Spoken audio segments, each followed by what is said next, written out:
home. Hello. Yes. As opposed to last year when we just didn't do this at all. If anyone heard that going double, it's because I also had this open in YouTube just to check things out, and then I heard myself, and I scared myself a lot. So, if you didn't hear that, then these headphones are much more noise canceling than I thought. If you did, that was really scary for me to hear my own voice and hear how much more tinny I sound than I think that I do. Anyway, hello everyone. Yes, our yearly Twilight Zone tradition has not been fully shut down by the pandemic. We are still doing our little virtual reading right now. We do not have a full cast with us. There may be some people who are joining late or leaving early or all of that fun stuff. Because after we postponed the show, people had to pick up like work shifts and stuff as we do, as everything is. But yeah, we are gonna do what we can with the amazing talented people that we have. We already lost 2 people viewing, so that is hilarious. One of them may have been me though, up on YouTube, so that's fine. No, I can guarantee at least one of them was me in a private, separate YouTube screen. Anyway, here we are. We are gonna start this little live stream. If anyone missed our end of year fundraiser, you can donate anything directly to our Venmo. Anything sent to our Venmo today is going to be split directly between the actors in this stream right now, because they were here, so we want to compensate them for their time. So pay what you think they're worth. And great, awesome. Here we go.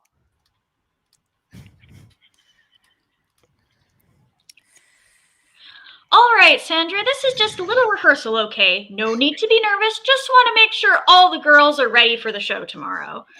Yes, sir. Again, so sorry I couldn't be here earlier for the rehearsal with the rest of the girls. Something just came up. Well, technically, you should be apologizing to those who actually run Miss Galactic, but I'll be sure to pass the message along to Sweet Cheeks. All right, ready?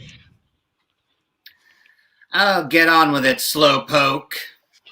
Whoa, now, Sandra, save that talent for the show. Good evening, ladies and gentlemen, and welcome to this year's Miss Galactic pageant. I'm Cliff Murdoch, and I humbly welcome to this very special event, yes, Miss Galactic, sponsored by Instant Smile, when you need a quickie pick-me-up. You are about to meet Sandra, a wholesome girl from the Midwest with big dreams and a bigger heart. Growing up was a lonely time for this young lady, and she unfortunately had to create a friend.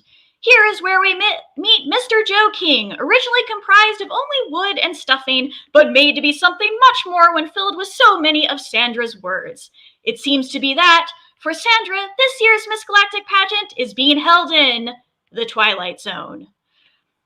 Now, our next wonderful lady to compete in the talent portion of our competition doesn't need any instant smile, but her sassy friend in tow could certainly use a glass or a gallon. Ladies, gentlemen, and judges, please give it up for Miss Sandra Robertson. Hi, everyone. You all know me. I'm Sandra, but I'd love for you to meet my special friend, Joe King. Special friend? But honey, I thought I was your boyfriend. Now you must be joking. That's my name, yeah? No, silly. I meant you must be joking about being my boyfriend. This feels like we're saying the same thing. Let me rephrase this, Joe. You must be surely kidding about being my boyfriend. My name ain't surely kidding, but I'm fine as long as you blow me after the show.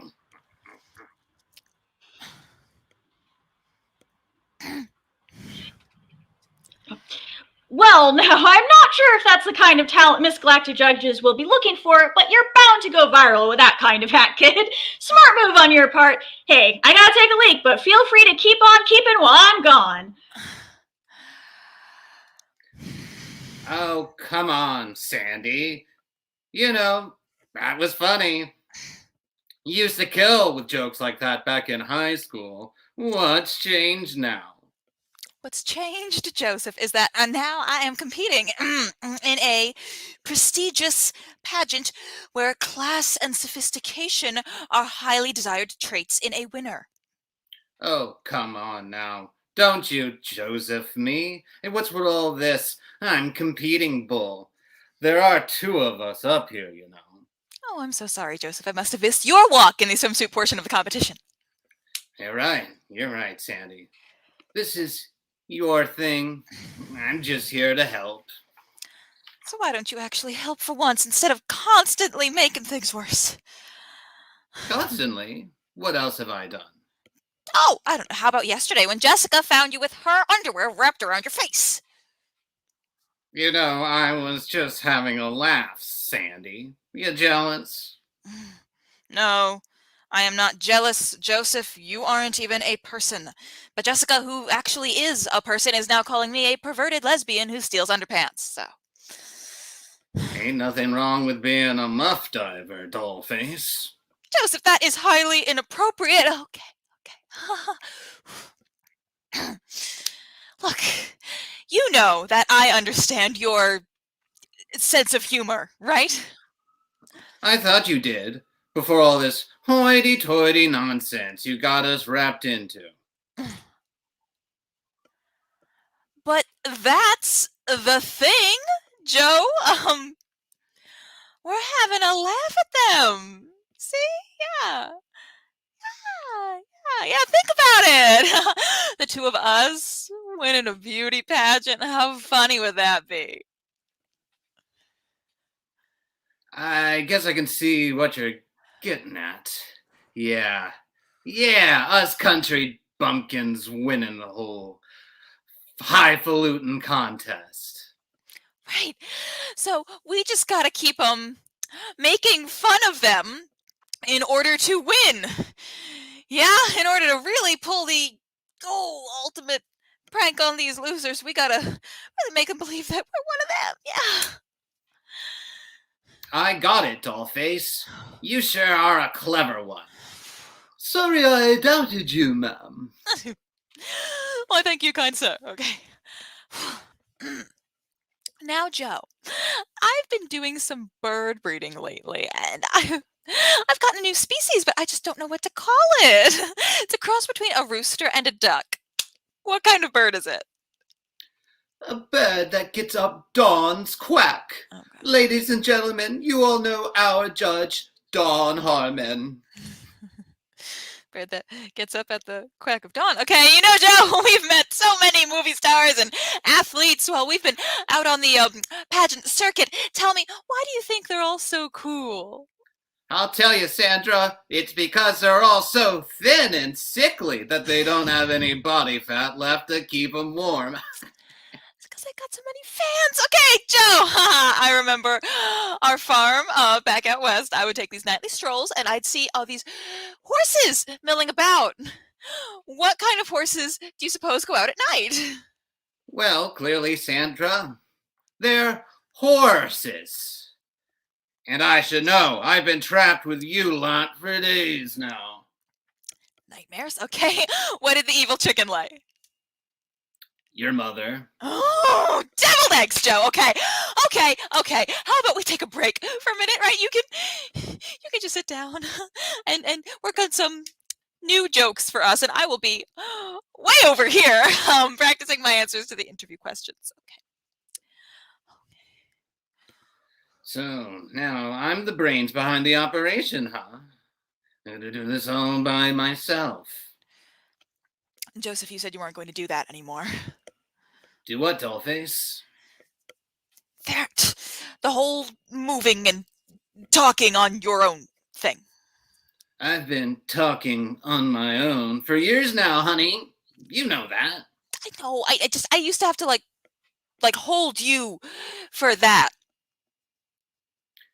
Well, I've just recently learned how to move about without you. Why would I want to go back there to only being able to turn my head by having you shove your hand Hey, up okay. You know, yeah, that's fine. Okay, you do what you want. You do what you want. Just please don't do it in front of the other contestants, okay?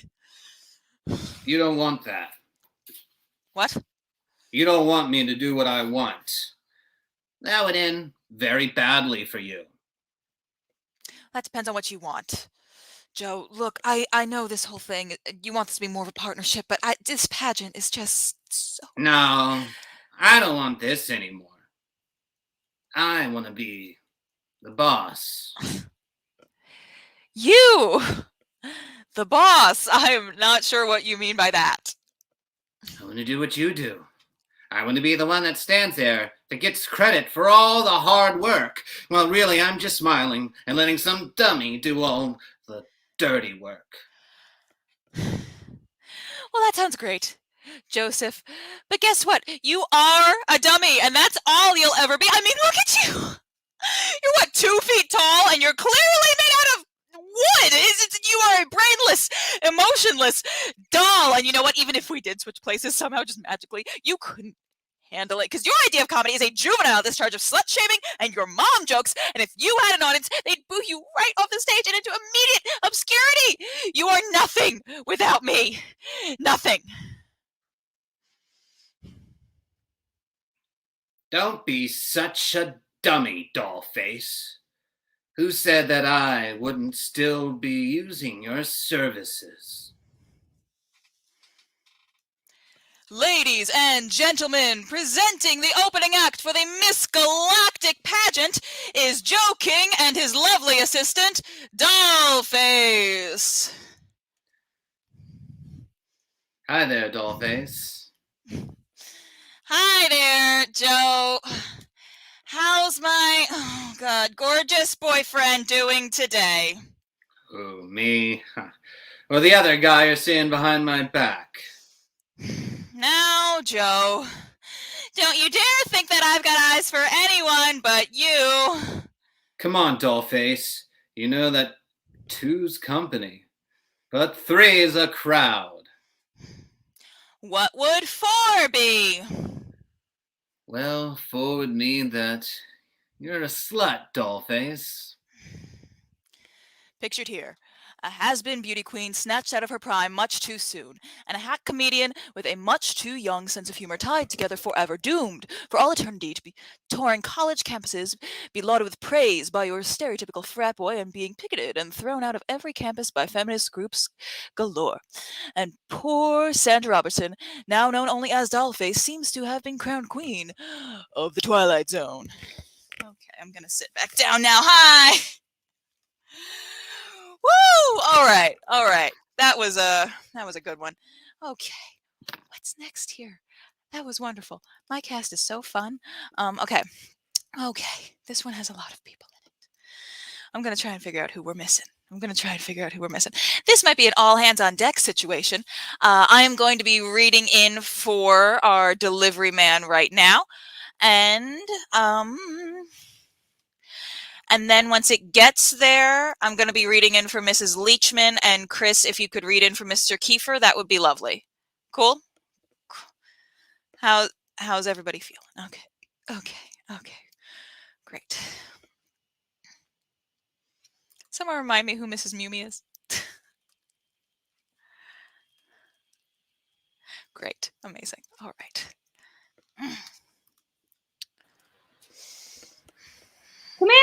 Come in. I bought your groceries, Mrs. Mumi. Even got some extra instant smile for you. Oh, thank you. Please sit down. No, thank you, Mrs. Mumi. I better get back to making my rounds. Plenty of orders to deliver and all. No. He's out back with some thing he made. He should still be busy for a while. Oh, thank goodness. Mrs. Mumi, how are you doing these days? Not to be, that guy, but you look like you could use some sleep. Oh, he's gone off. I made a new toy. It screams every few hours. If no one plays with it, I haven't been able to sleep all week. Have you ever thought of leaving? John, for heaven's sakes. No, of course not. I love Billy very, very much, and I am so happy to be here with him. And in any case, I couldn't if I tried. He's made it so that I can't even step off the front porch without being chased by something or other and dragged back here. Well, you're right, I suppose. Not much of anything you could do about it anyway. Not since Billy's blocked off all the roads and all. John, is that really what happened? Folks are saying all kinds of strange things about those roads. I just don't know what to believe. I only know what I've heard, and well, I'm afraid to go into too much detail right now. I'm afraid.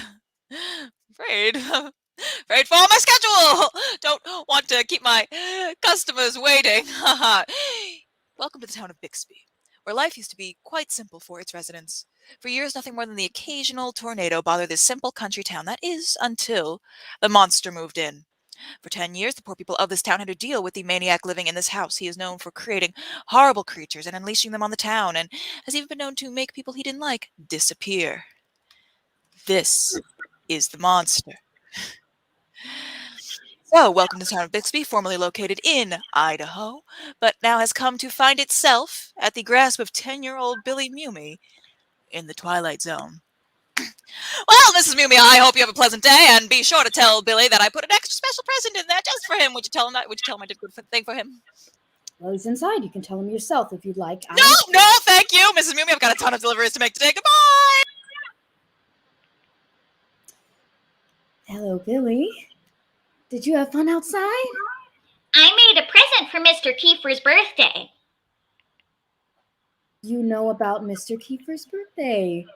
Yes, Mommy, I overheard you talking with him earlier, but you were whispering. Is it a surprise party? Yes, of course. It's a surprise party. And you know what? We all decided to get him a group present this year, so there's really no need to... But, Mommy, I worked so hard. I just want Mr. Kiefer to have a nice birthday is all.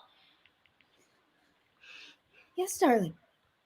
I know how much you love to be good to our neighbors. Oh, and speaking of, John Frost dropped off our groceries earlier, and he said that he put a special surprise in there just for you. Isn't that nice?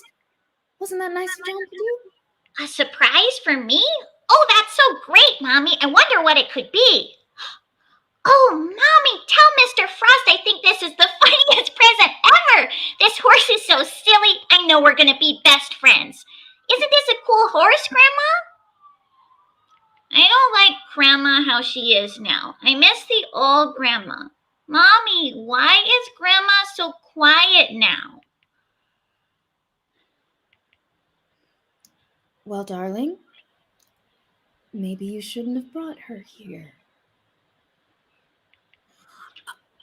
Oh, I hate knocking. Why do people knock so much? Everyone should just walk in and out as they please. That's a good idea, Billy. That's a really good idea.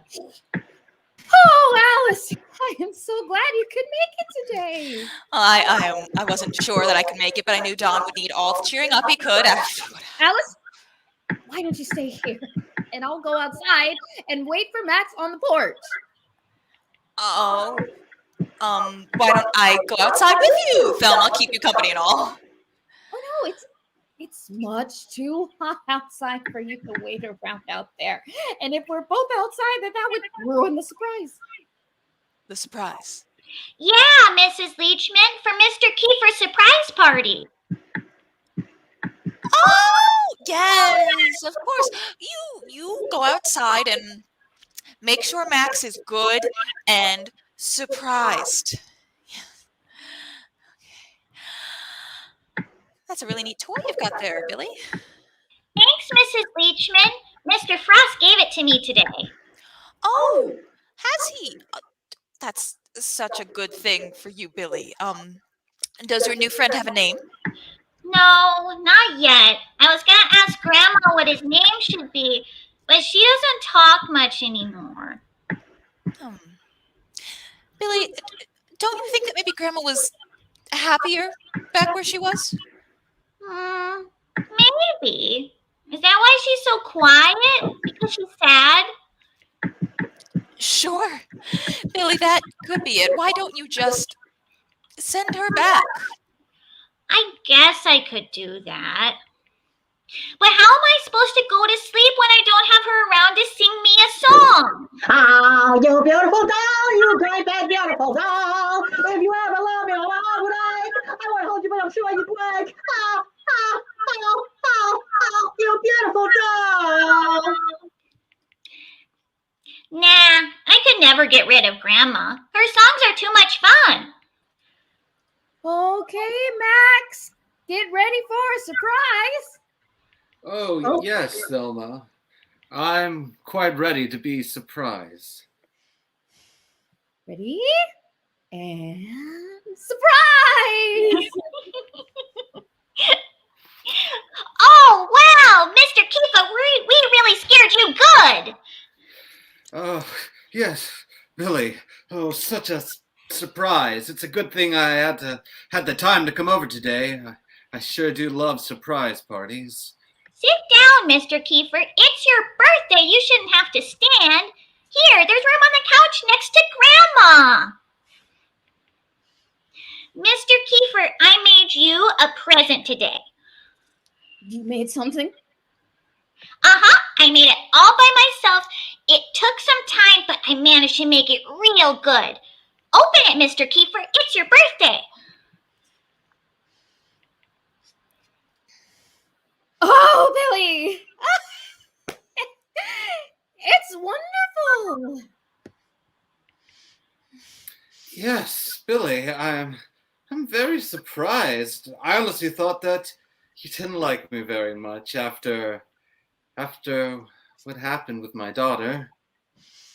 Your daughter was very mean to me. She called me a freak. Yes, Billy, I know. You did such a good thing. I know, and you shouldn't be sad anymore about your daughter, Mr. Kiefer. If Holly was still alive, you wouldn't have your nice birthday present. Billy, what do you mean? I used her real heart to make it.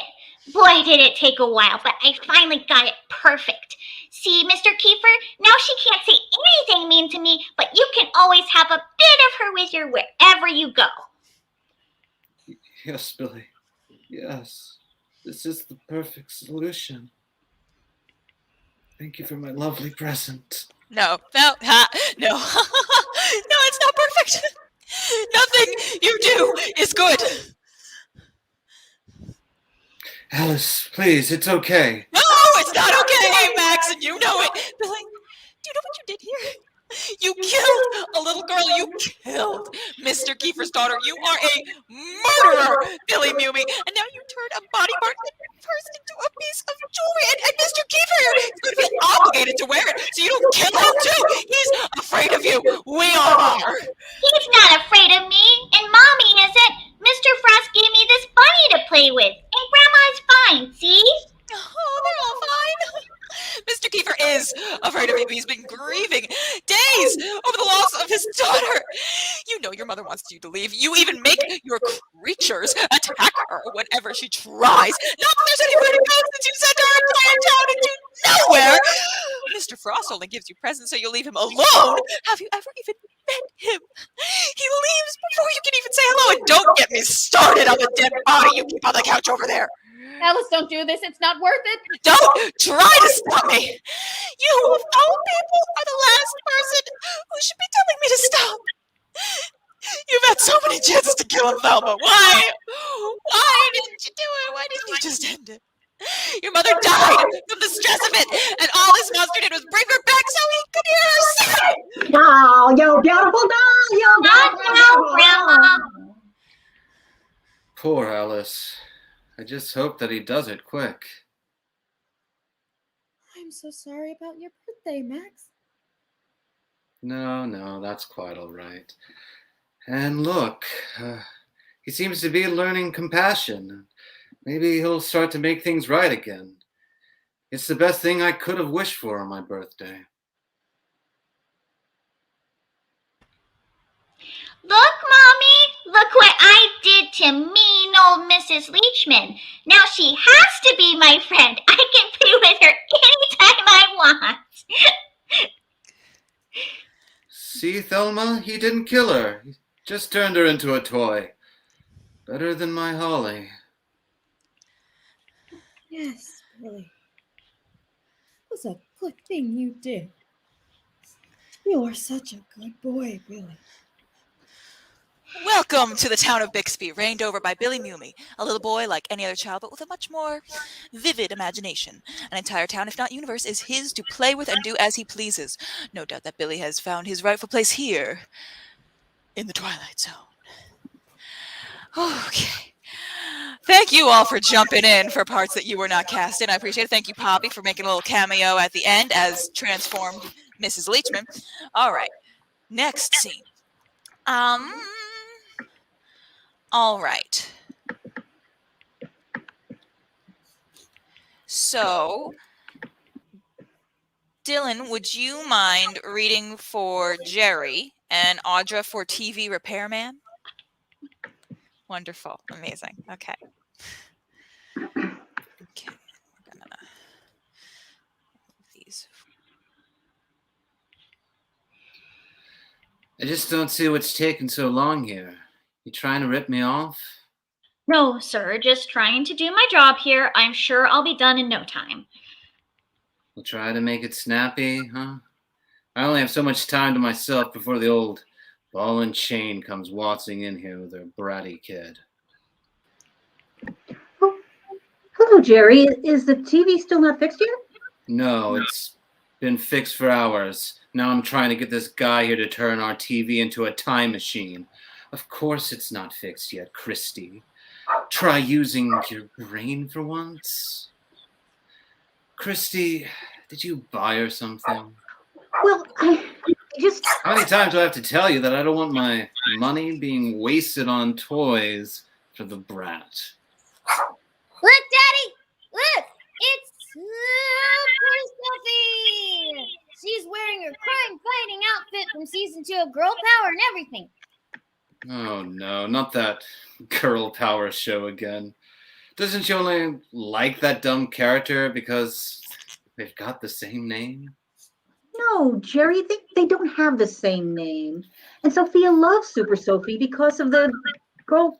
Because I stand for justice and always look out for my fellow female friends.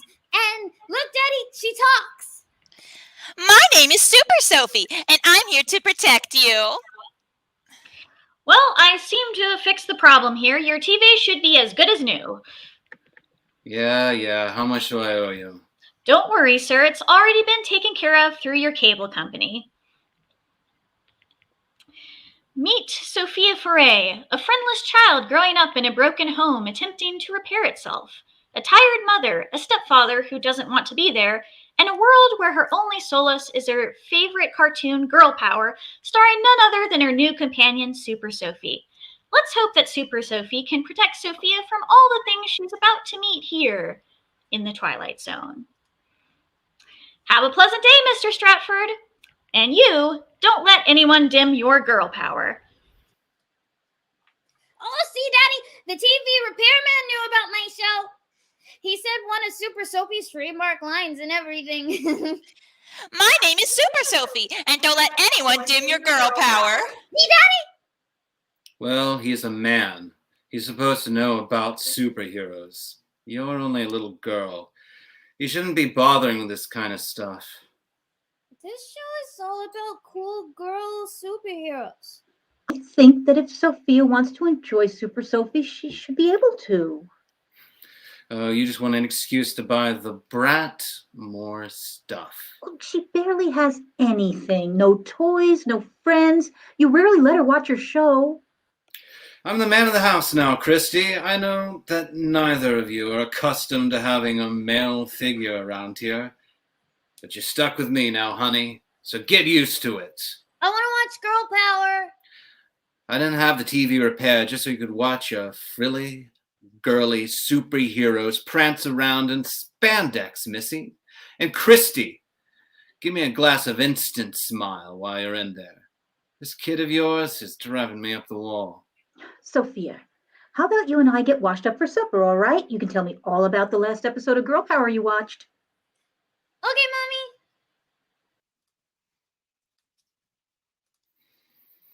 Mommy. My name is Super Sophie, and I'm here to protect Sophia.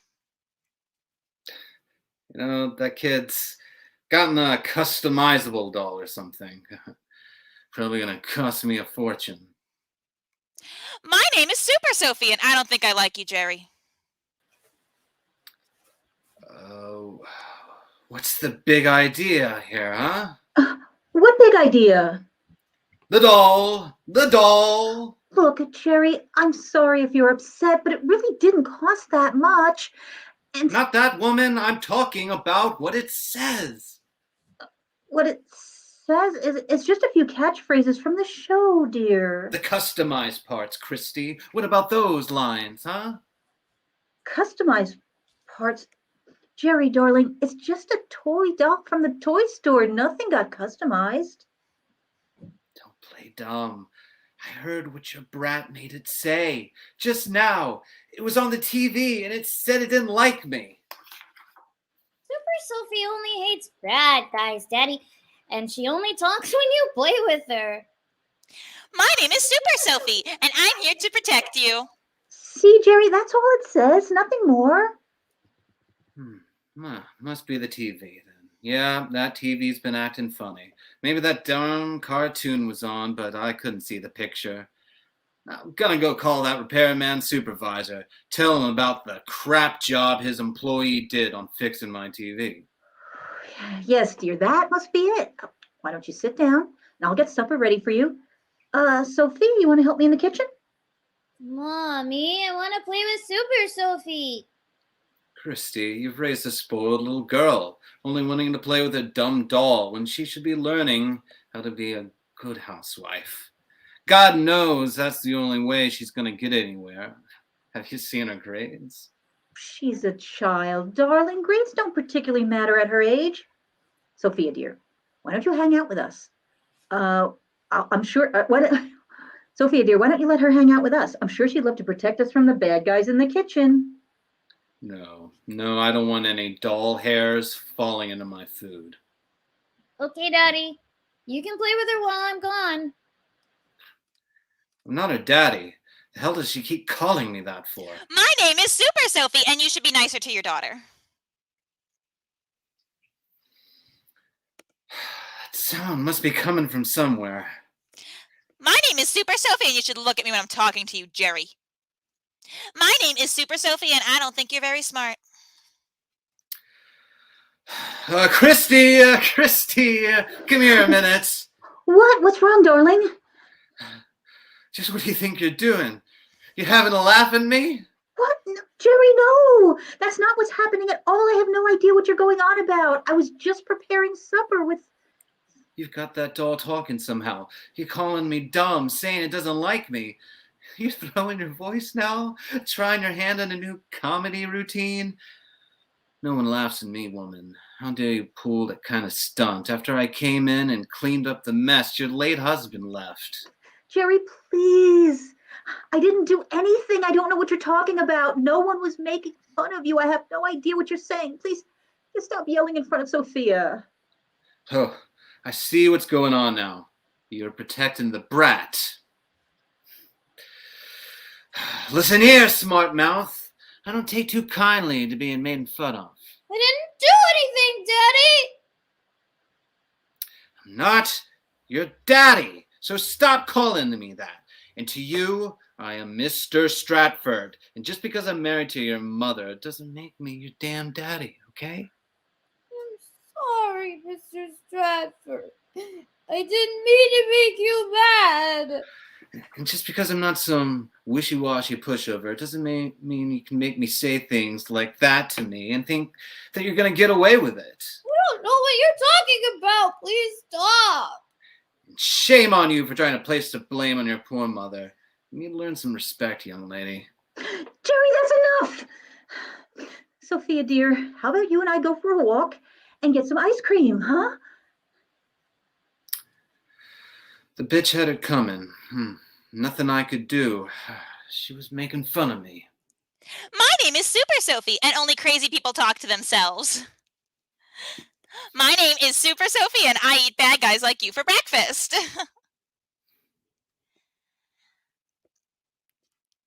And it's time for Girl Power! Gook. A mysterious case surrounding the Miss Galactic pageant as one of the contestants, a Miss Sandra Robertson, disappeared overnight. In other news, children will be delighted to know that the popular cartoon Girl Power will soon be turned into a live-action movie. The role of Super Sophie. Welcome back to the coverage of the New Year's Eve Parade presented by Instant Smile. I'm your host, Amelia Streeter, and oh look! A Girl Power float is coming this way, headed up by none other than Girl Power leader, Super Sophie! And he also snaps the ball, passes it back to Super Sophie. Kirk. Super Sophie. Kirk. And Super Sophie is... Kirk. Great job, girls. We've defeated the evil Jerry Stratford, and now his daughter can live a happy life. Oh, listen here, you pint-sized demon. I don't know what you think you're doing, but... My name is Super Sophie, and I'm here to protect Sophia. Protect her, my ass. You're nothing but a dumb doll. My name is Super Sophie, and you can't strangle me. One of your superpowers, huh? My name is Super Sophie, and no, you just can't strangle plastic, stupid.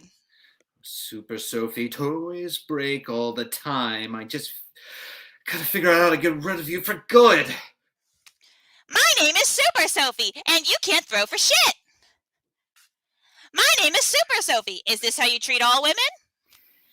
My name is Super Sophie, and you're clearly not a soccer star. I'm sure there's a way to get her to stop talking. I'm sure of it.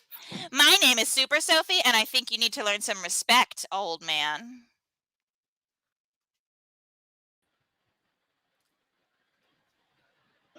Oh my God, Jerry! Jerry, what happened? Oh, Sophia, there you are. I turned around 1 minute and the next you're gone, and you worried sick. What happened to Daddy, honey? Did you see what happened? Poor dear, you must be so terrified. My name is Super Sophie, and and you better be nice nice to me. Every child needs a protector. For Sophia, we know that she found the power to be brave with the help of her new guardian angel, Super Sophie, the superhero that fights for women and girls everywhere. We know that Jerry, stuck in the past with his misogynistic ways, will no longer be a threat to little Sophia or her companion. We know that Sophia's mother, Christy, probably isn't in a hurry to remarry anytime soon, and we know that Sophia will be taken care of forever in the Twilight Zone. Yay! Oh, we are on scene 4 now. We are halfway through when we are getting to this one. Okay. So,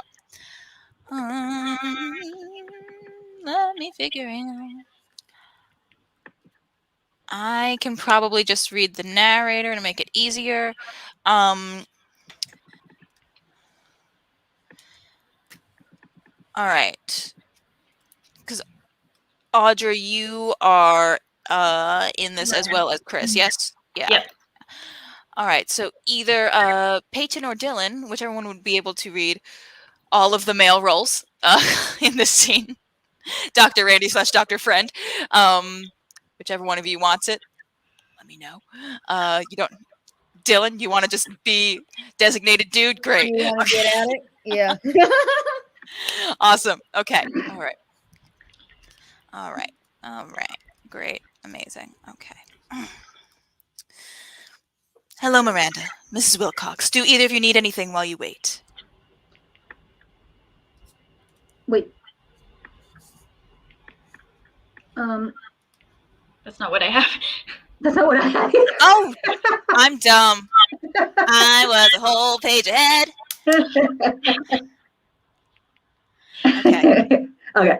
Yeah, Okay. I'm just going to take myself out right now. Bye. All right, okay. This is such a wonderful time in a young girl's life, darling. I don't see why you're so confused about all this.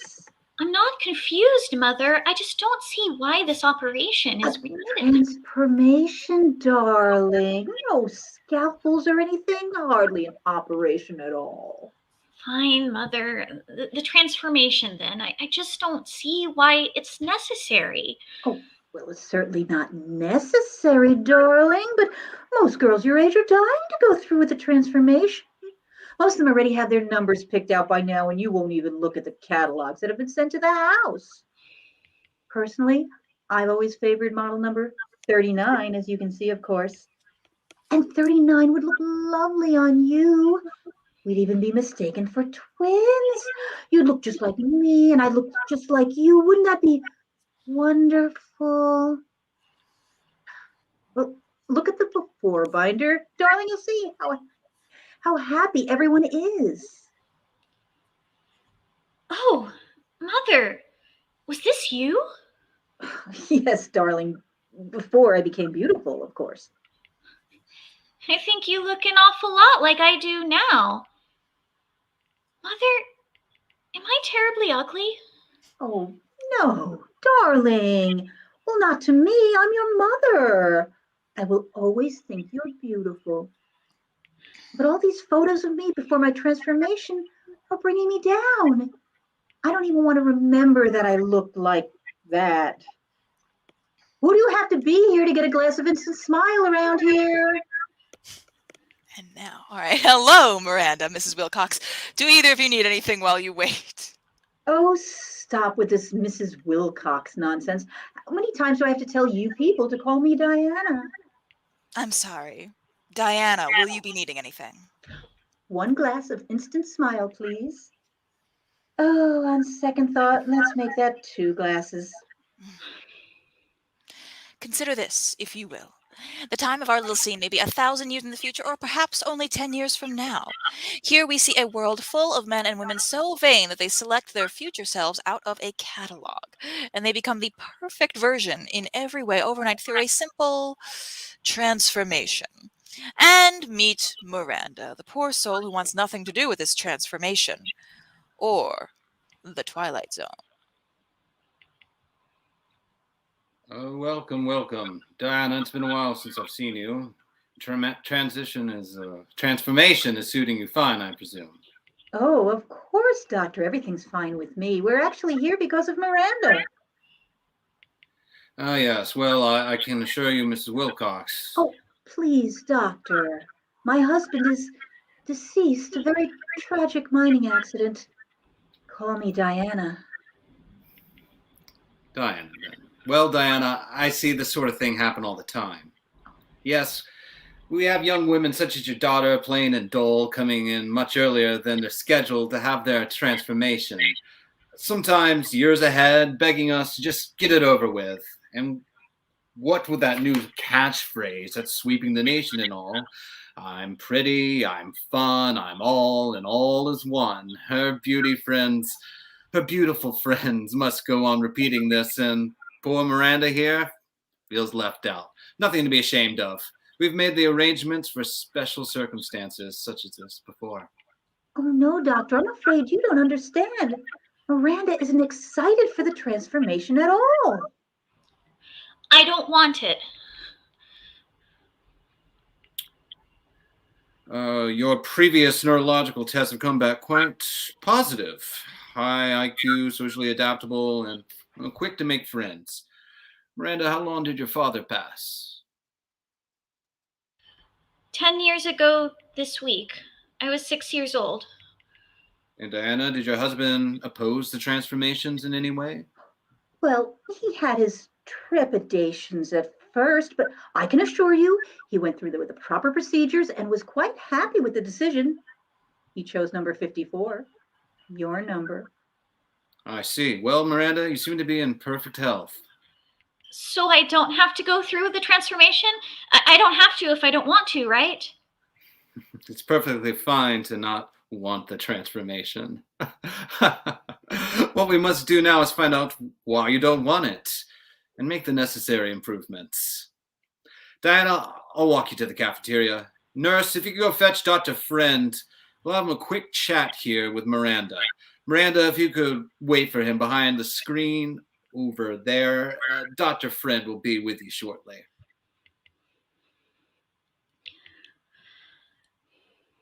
Ah, Miranda. We meet at last.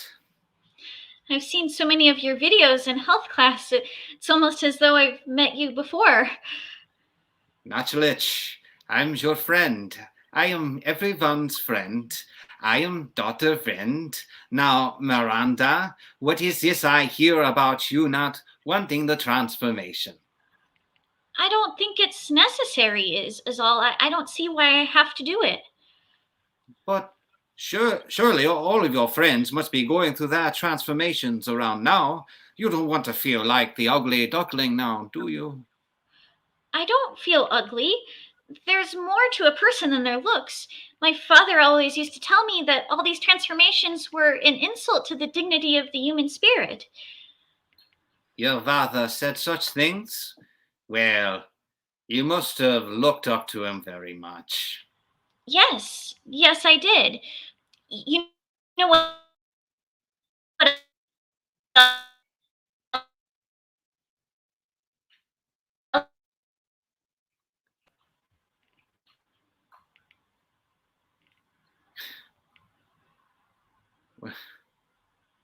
You'd said your father was a miner instead of a doctor, no?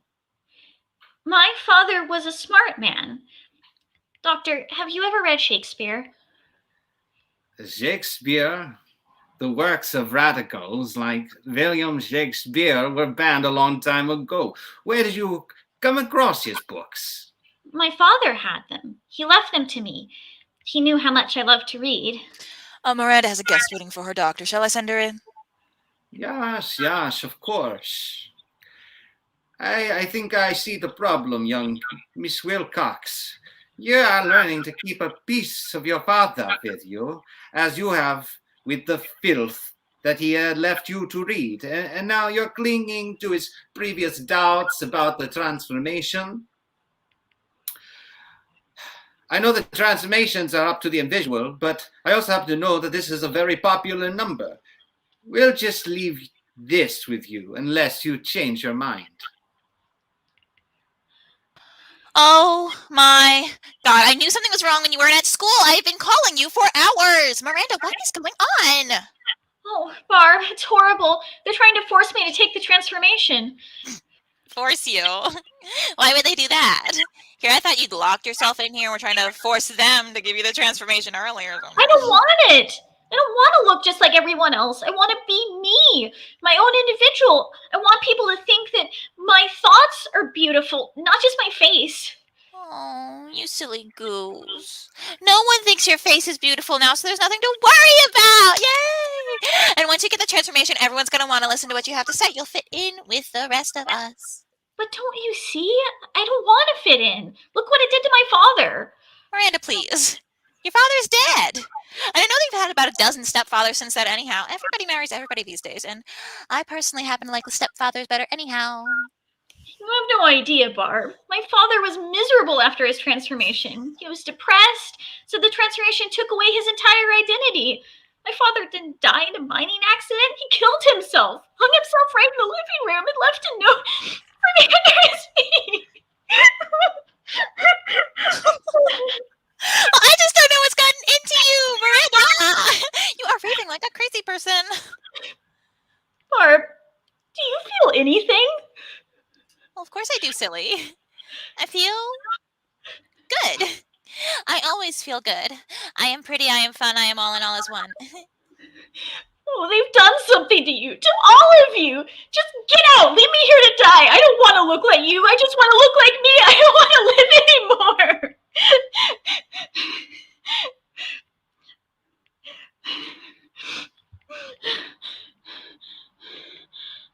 Oh, look, Doctor. Miranda seems to be ready for her transformation. Oh, Miranda, good. You've got a down payment. And what's this in your hand? Oh, it's your number. She's chosen number 23, nurse. Just like you. Oh.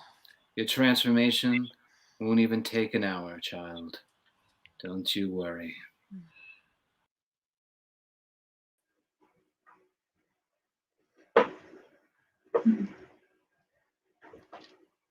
Ah, Diana. Good. We finally found you.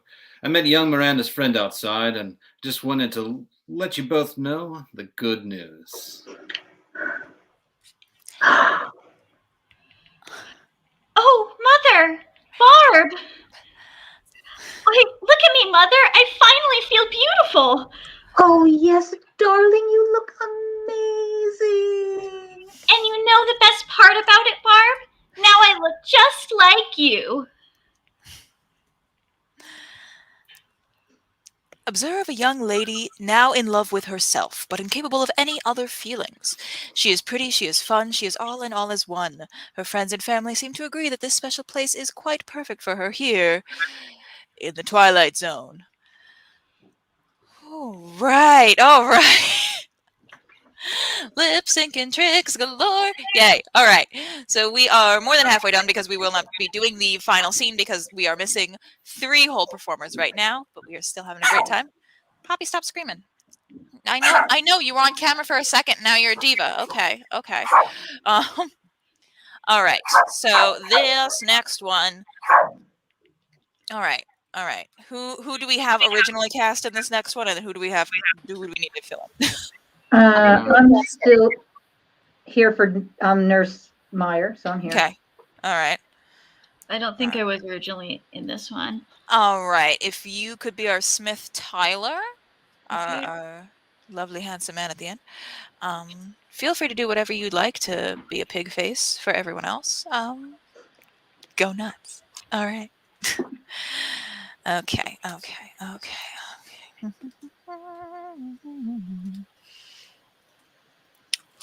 And we must not, under any circumstances, let those who are different infiltrate our society. These ugly menaces must be brought to an end, and the time to do so is now. We have worked too hard as a nation to build our lives back up from the bottom, and now we must protect what we have.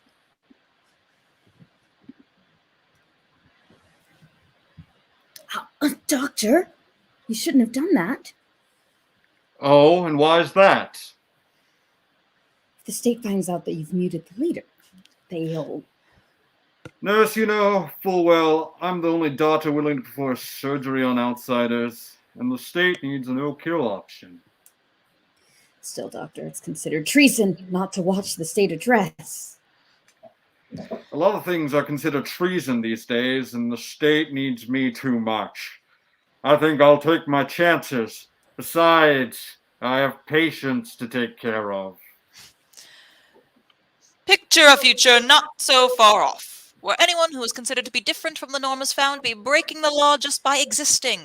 Any number of things could have you arrested on sight and either killed or forced to undergo surgery. Being left-handed, being under or over a certain weight, eye color, and most recently being considered ugly by strict state regulations. A law that, like this, can most certainly only be found here, in the Twilight Zone. Miss Stewart is ready to have her bandages removed, Doctor. Gee, nurse, I'm doing the state's work for them. All right, Donna, how are you feeling? Do you need anything? Oh, I feel so much better, Dr. Hormel. We tried so many times. Yes, Donna, I know. Maybe 13's a charm, huh? Oh, please, Doctor, please. Can we take the bandages off now? I know it's worked this time. I really do. I just want to see my new face. It's almost time now, Donna, I promise. Maybe we should get you a glass of instant smile before No, I need to see my face, Doctor. I need to know. And I know that I won't even need instant smile because the procedure worked. I know it did. Well, all right. I suppose it's close enough to time, Nurse Oscar, Nurse Mayer. If you could please assist me.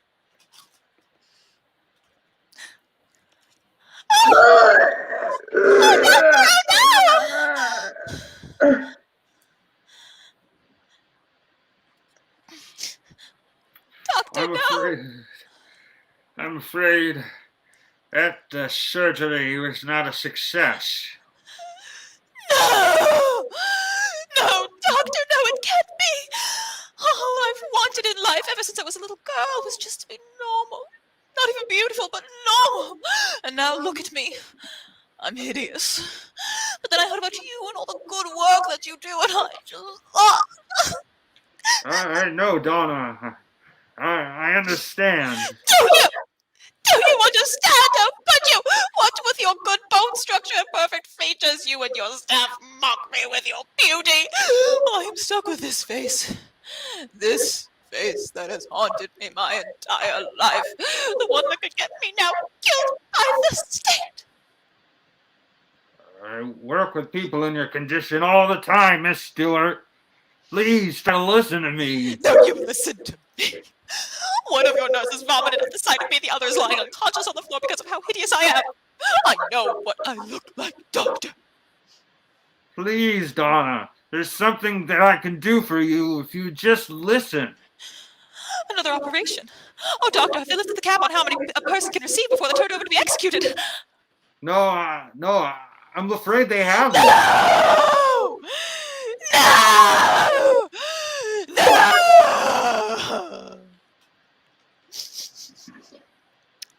No! Doctor, Mr. Tyler has arrived. Please bring him in, nurse. Miss Stewart, Donna, please, just try to listen to me. This morning, as a precaution, I invited a former patient of mine to come visit. Please, Donna, I'd very much like for you to meet him and talk to him. Is that all right?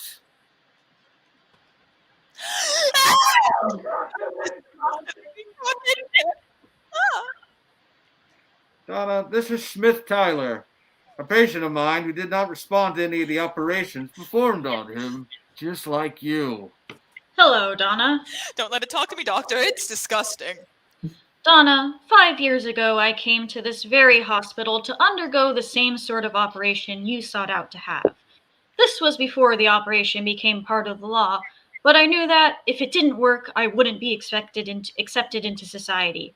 Do you know what I did when the surgery was unsuccessful? What did you do? I made my own society. With the help of Dr. Hormel, I sought out hundreds of ugly people who didn't respond to any injections or surgeries, and together we settled a small community off where no officials could find us and where we could exist in peace. In fact, I brought a few members of the community with me here today to introduce to you.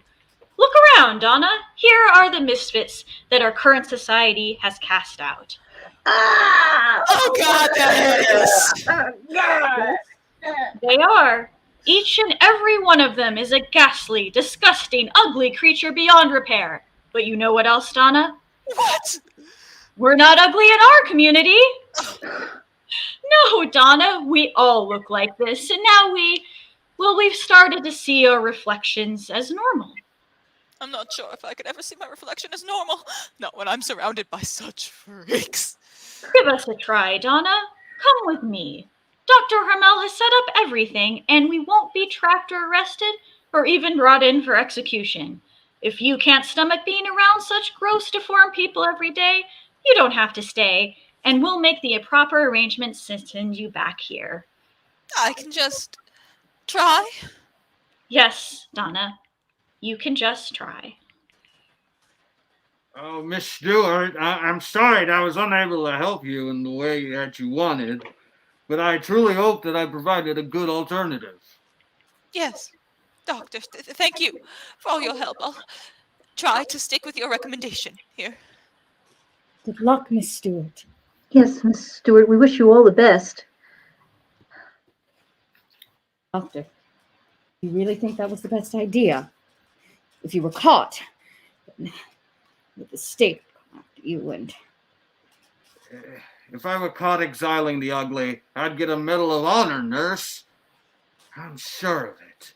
Nurse Hickory, please bring in the next patient. I forgot to warn you, Doctor. I looked at this next patient's files, and this one seems like it's going to be a hard case for you. Well, we know where to turn if it doesn't work out. Here he is, Doctor. Oh. There's an old saying that comes to mind that goes, beauty is in the eye of the beholder. In this world, it is obviously true. A world, a planet, or even a country here on Earth where the deformed are considered to be beautiful, and what we see as beauty is a death sentence. Wherever we are, whatever time it may be, just know that you're next in line for surgery here in the Twilight Zone. Yes, you took my headset off. Sit on.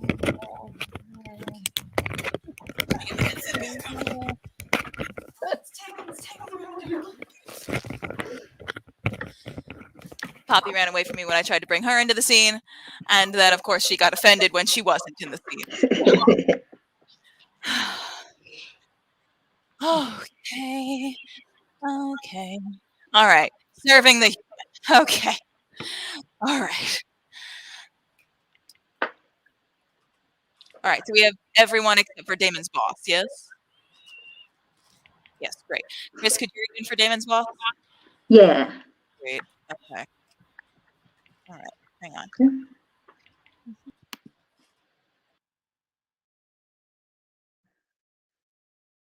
Chambers, Michaels, how's the translation coming along? Well, it's still not great, but we're doing our best over here. We've only had access to this book for a few weeks, after all. Well, I'm sure the Hollow Men had their reasons for keeping it from us, I suppose. Any help from that assistant we hired? This language is so like ours. They seem to have different symbols for capital and lowercase letters, just like our language. And I think they even have some sort of number system going on here. Well, that's certainly progress. To be honest, I'm not even sure why we've given you this project anymore. The Hollow Men are clearly a peaceful race, what with all they've done for mankind and all. I know. They've provided us with cheap, renewable energy. They've handed us the cure to all of our diseases. They've even managed to put an end to every war, battle, and even minor conflict. Not to mention the food. Boundless supplies the world over. I know I'm certainly enjoying it.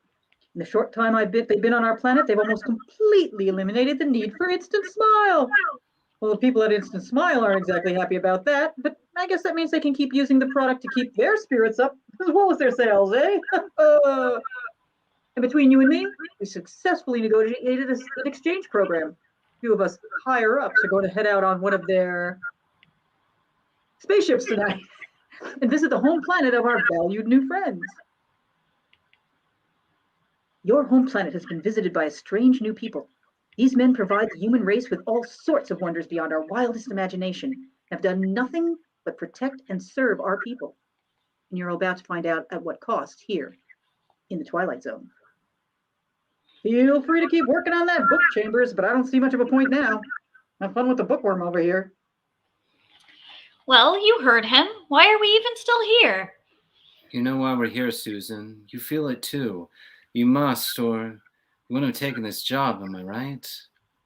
Well, yes, I suppose I have some questions about the whole ordeal. Exactly. These aliens calling themselves Hollow Men come from nowhere and start treating us like we're gods. If a foreign country did that to America, we'd probably nuke the hell out of them before we could even voice our suspicions.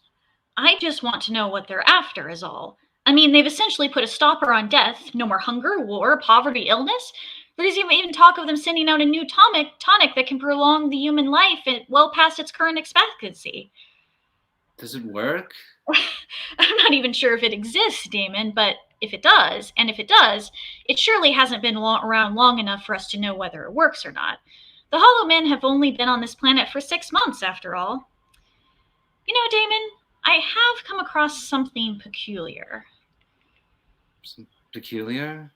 Yes. You see, I've been working day and night on this language of theirs, and I think I've managed to work out the title. Well, that's a hell of a lot better than I've been able to figure out, Susan. It took me a while to really figure out what they meant, but I think I finally got it. Serving the human. Serving the human. That's... I'm not sure if it's better or worse. Exactly. This proves that they're either truly out to serve mankind, And if that's true, why? or that this is a fake book, a decoy, set to throw us off the trail. Well, bless you. And if that's true, why? Either way, this opens up a world of new questions for us. I'm sure with some time and more time, we'll be able to figure out more of it, but at this point... Who will even care? Exactly. Are you expecting anyone? No, I don't have anyone scheduled to come in. I'm sorry to barge in like this, Mr. Chambers, but this is quite the urgent matter. Oh, I'm sorry. I did not realize your life mate was here. She's not my, Susan, how about you go do some work in the back? No, I'd rather like to stay. I've never met a Hollow Man before, so this is quite the new experience for me. I would like to discuss with you your concerns about our coming to your planet. Damon, how about I just go back and do some work in the back? Concerns? Yes, Mr. Chambers, we have been feeling some negative brainwaves emanating from you. Are you worried? You are worried about us. Worried. I'm not worried. I just... After all we have done for your lovely planet, you still fear our intentions. Mr. Chambers, I'm sure you've heard of the good that we've done. Of course, it's everywhere. You have been keeping a thorough eye on us. I wouldn't put it like that exactly. I'm just doing my job, Saul. Yes, your job. I am confused about this. I thought that you were a translator, correct? That would be correct, yeah. But my race has all done our best to learn all of your languages before coming to your planet. What could you possibly need to translate? Well, I was given the job of translating your book. Book, Mr. Chambers. Yeah, your book, Serving the Human. One of your fellow Hollow guys gave our department a couple weeks ago. We're just trying to learn more about your culture, is all. One of the hollow men gave you this book, you say. Yeah, that's what I heard from my boss, yeah. That is most displeasing. I was afraid one of our men would start trouble on this planet, Mr. Chambers. How would you like to be the first on the ship out to our planet tonight? What? Since you have learned some of our language, Mr. Chambers, I feel as if you are qualified to come with us. You can serve as a translator to your fellow humans. Well, I didn't really figure that out, but... Damon, stay away from him! I see. This is your workmate. She shall come with us as well. Susan, what's the matter? You're being hysterical. Calm down. No, Damon, I translated the first paragraph of the book. It explains why they stopped us from dying, from killing each other. They've been giving us food and they're going... What are you trying to say, Susan? Serving the human? It's a cookbook! Nonsense! This is nonsense. Mr. Chambers, please come with me. Miss Michaels, please try not to leave. Another way. Earth, what was once a planet of life and struggle, is now one of complacency and ease, thanks to our new saviors. These strange new beings have brought seemingly endless happiness to the human race, and have simultaneously reserved the best table in the house at their new favorite restaurant here in the Twilight Zone. Yay, we are on the last one, everybody. Yay.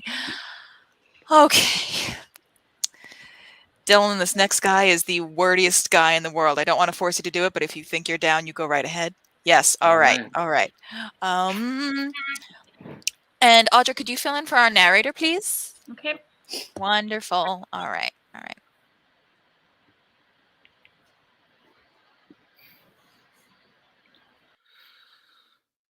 Hello, anyone in here? Oh, good. I all alone. Of course. All by myself, I wanna be all by myself. Well, now, where could they have put that bathroom key? Is war on the horizon? Well, I can tell you the answer to that. Is North Korea bluffing once more? Nope, they weren't. America ready to set off preemptive attack. And that's how we got to where we are now. Burgess Henry, all alone, left to spend the rest of my days any way I please. I wonder how long I can last in this library until I've read everything in this place. Oh, here you are. And now I don't have to leave my lovely little refuge for any reason whatsoever. I wonder if this works.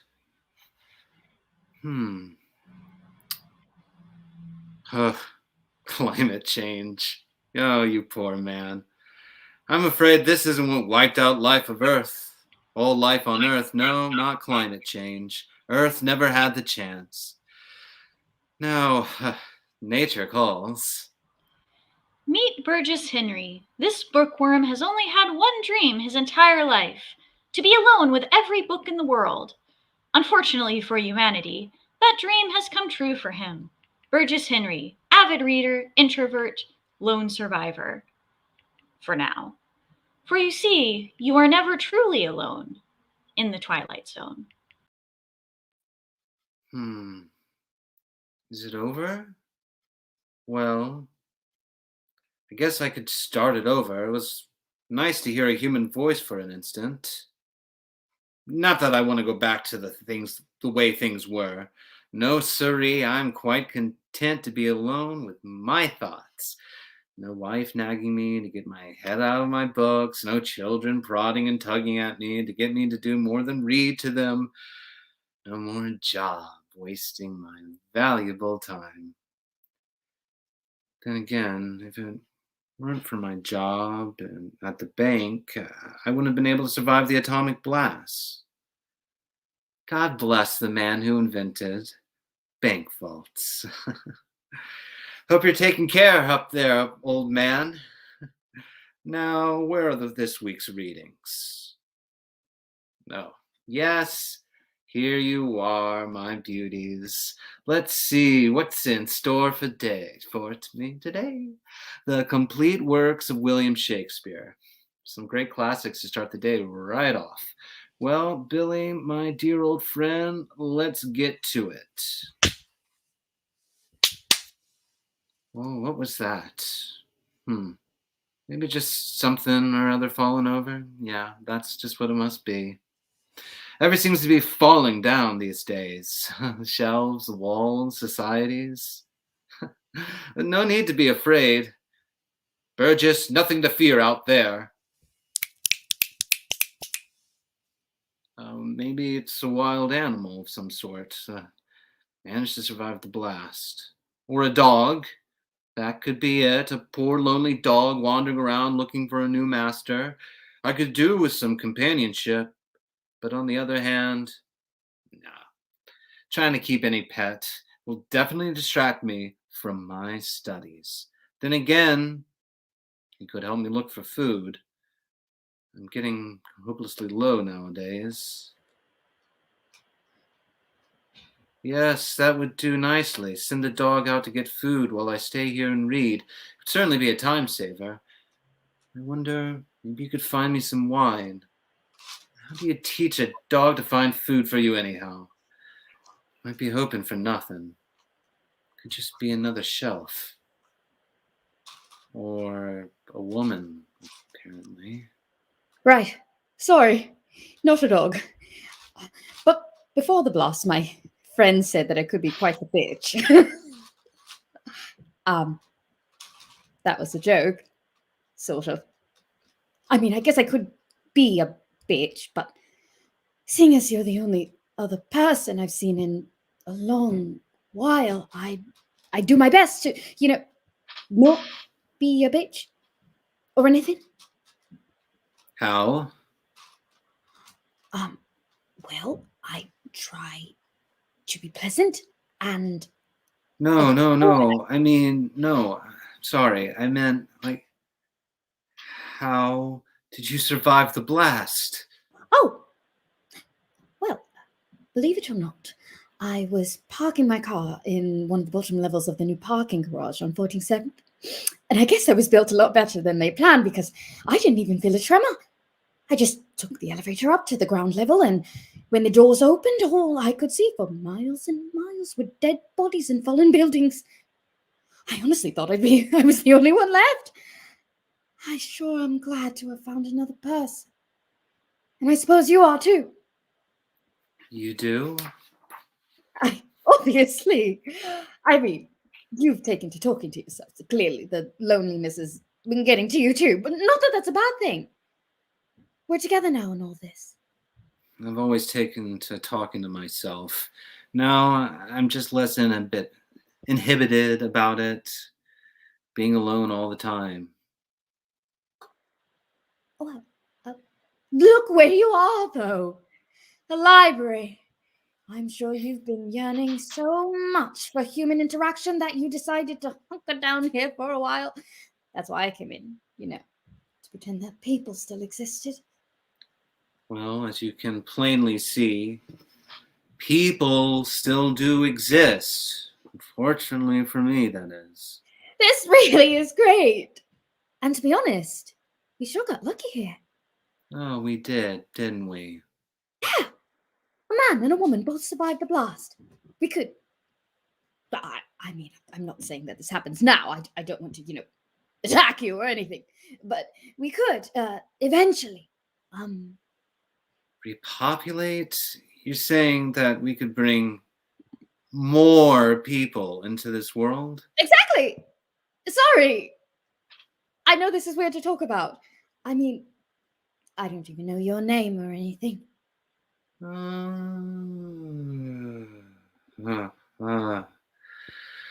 I'm Burgess.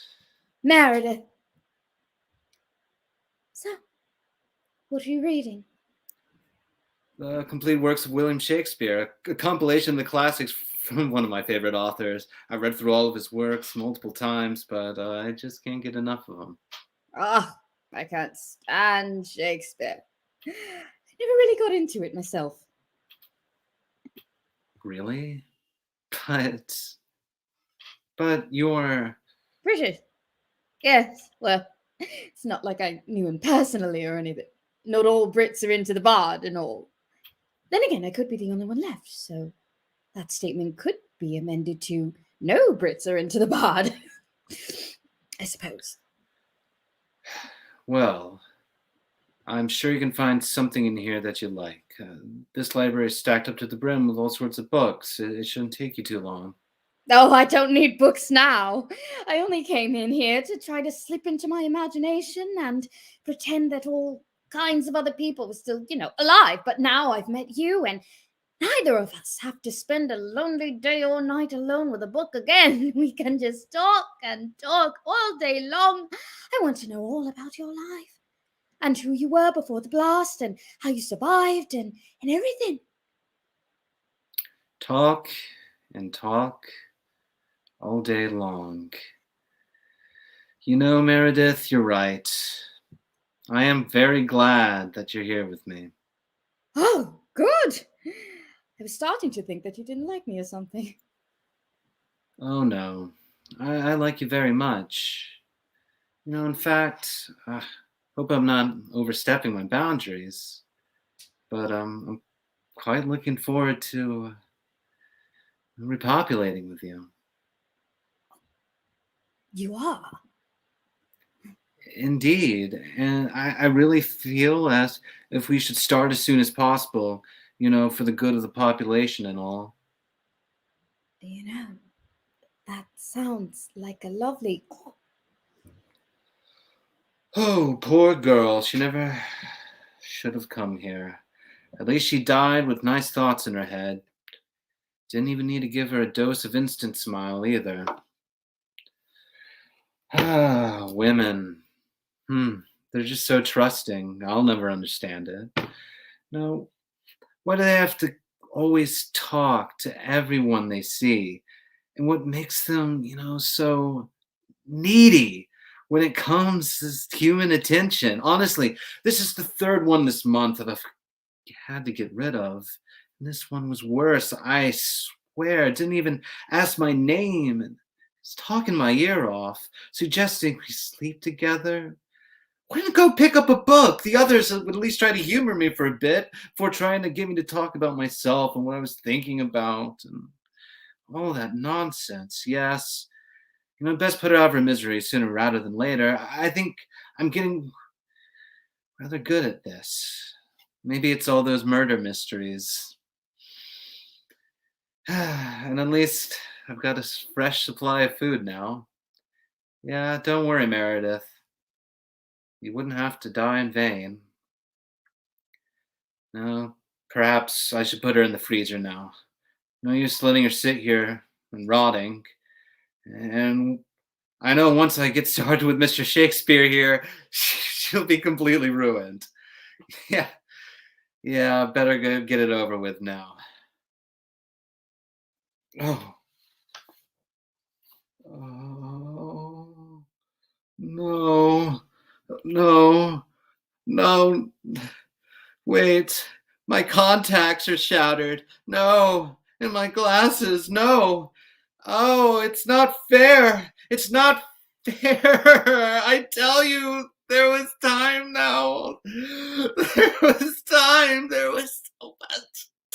Now I'm alone. What did I do to deserve such a fate?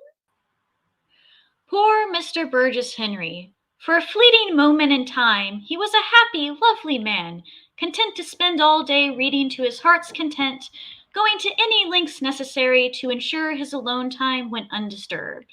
Burgess Henry, now as blind as he is heartless, without any humans to talk, or perhaps even read, to him, trapped alone forever in the Twilight Zone. Yay! We made it through. All right. Thank you all so much for being here, doing this reading with us right now. We have postponed the show into April right now. Oh, you got a oh, that one other dog is camera shy now. Poppy, do you want to be on camera? Do you want attention? No, on your terms? Okay, that's fine. Thank you guys so much for being here. Again, we have postponed the show until April. Hopefully these lovely, wonderful, extremely talented humans are going to be in it as well, time permitting.